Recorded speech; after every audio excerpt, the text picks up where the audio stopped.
നമസ്കാരം. ഞാൻ doctor Shobhana Mohandas, Sun Medical സെൻറ്ററിൽ ഗൈനക്കോളജിസ്റ്റ് ആൻഡ് ലാപ്രോസ്കോപ്പിക് സർജനായിട്ട് വർക്ക് ചെയ്യുന്നു.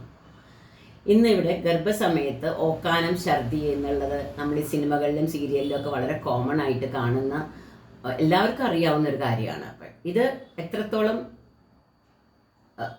രോഗികളെ ബാധിക്കുന്നു എന്നുള്ളതും അതിനുള്ള പ്രതിവിധികളെ പറ്റിയിട്ടുള്ള ഒരു വീഡിയോ ആണ് ഇന്ന് ഇവിടെ കാണിക്കുന്നത്. ഗർഭസമയത്ത് ഓക്കാനം ഉണ്ടാവുന്നത് ഒരു കണക്കിന് ഡോക്ടർമാർക്ക് ഒരു സന്തോഷമാണ്. ഗർഭം അവിടെ സേഫ് ആയിരിക്കുന്നുണ്ട് എന്നുള്ളതിൻ്റെ ഒരു തെളിവാണ്. എന്താ വെച്ചാൽ ആദ്യത്തെ 3 മാസം കഴിഞ്ഞാൽ ഇത് കുറയാറുണ്ട്.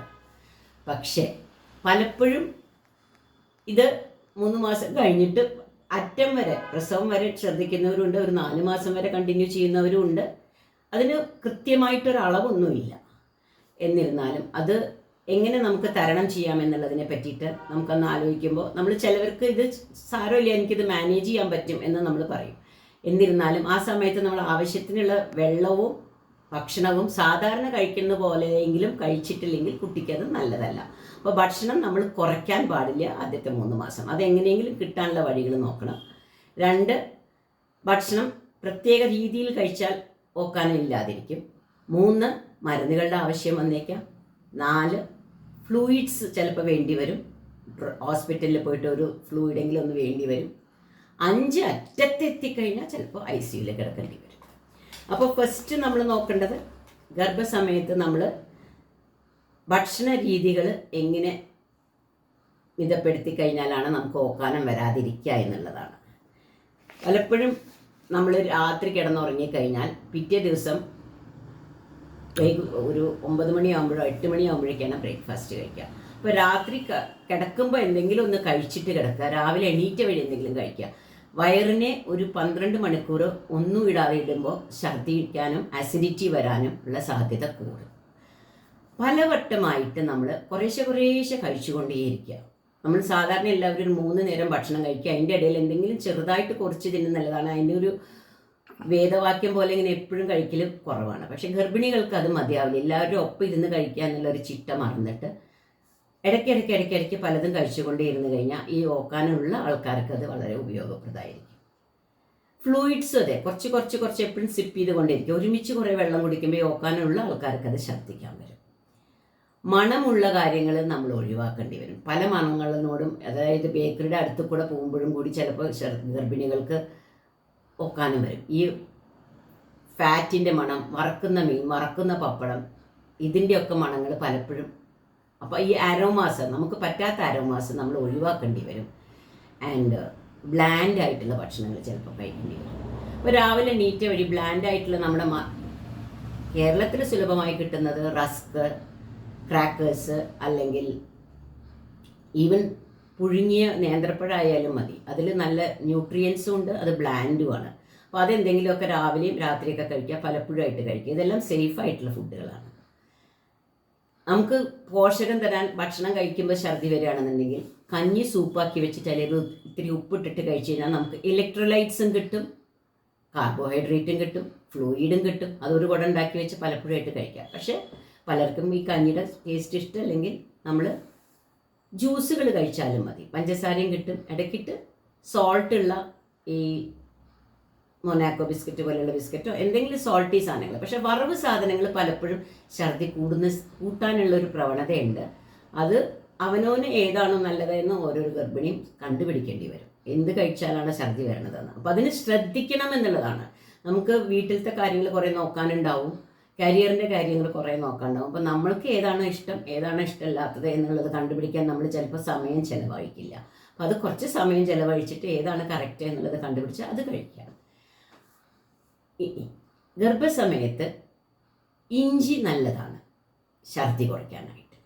ഇഞ്ചി റിസർച്ചിൽ തന്നെ ഇഞ്ചിയുടെ പ്രോപ്പർട്ടീസ് ഛർദിയെ കുറയ്ക്കാൻ നല്ലതാണെന്ന് കണ്ടുപിടിച്ചിട്ടുണ്ട്. അപ്പോൾ പ്രോബബ്ലി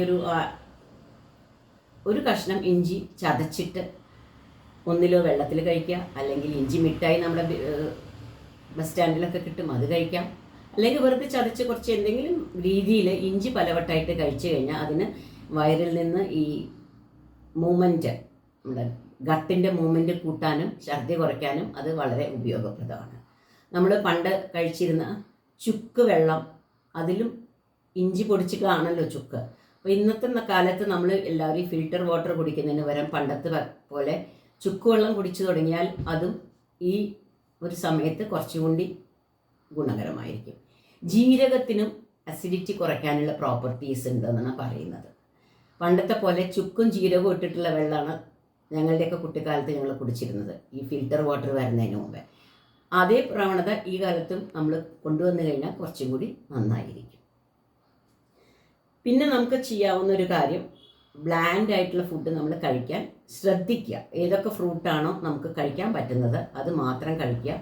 പറ്റാത്ത ഫുഡ്, വറവ് സാധനങ്ങൾ എല്ലാം ഒഴിവാക്കുക. ഇങ്ങനെ പല കാര്യങ്ങളും ചെയ്തു കഴിഞ്ഞാൽ ഈ ഗർഭസമയത്ത് ഛർദി കുറയ്ക്കാൻ കുറേയൊക്കെ ഗുണങ്ങൾ ചെയ്യും. ഇതെല്ലാം ചെയ്തിട്ടും ചിലപ്പോൾ ഛർദി വരും. അങ്ങനെയാവുമ്പോൾ ഛർദി ഭക്ഷണങ്ങൾ കൊണ്ട് മാറുന്നില്ലെങ്കിൽ ഡോക്ടറെ കണ്ട് മരുന്ന് കഴിക്കാവുന്നതാണ്. പല രോഗികളും വന്നിട്ട് മരുന്ന് കഴിക്കേണ്ടി വന്നിട്ടും ഞാൻ കഴിച്ചിട്ടില്ല ഡോക്ടറെ, അത്രയും ഞാൻ ശ്രദ്ധിച്ചിട്ടുണ്ട്, എന്നിട്ടും ഞാൻ ഛർദ്ദിക്കുന്നു എന്ന് പറയുന്നു. പക്ഷേ ഈ മരുന്ന് കഴിക്കുന്നതാണ് നല്ലത്, ഛർദ്ദിക്കുന്നതല്ല നല്ലത്. മരുന്നുകൾ സേഫ് ആയിട്ടുള്ളത് മാത്രമേ ഡോക്ടർമാർ തരുള്ളൂ, സേഫ് അല്ലാത്തത് തരില്ല. അപ്പോൾ നമ്മൾ വളരെ ധൈര്യത്തോടു കൂടി ഡോക്ടർ തരുന്ന മരുന്നുകൾ കഴിക്കണം. മരുന്നൊക്കെ കഴിച്ചിട്ടും ഛർദി ചിലപ്പോൾ മാറാറില്ല പലർക്കും. ഇങ്ങനത്തെ രോഗികൾക്ക് പലപ്പോഴും കുറച്ച് ഡ്രിപ്പ് കയറ്റേണ്ടി വരും.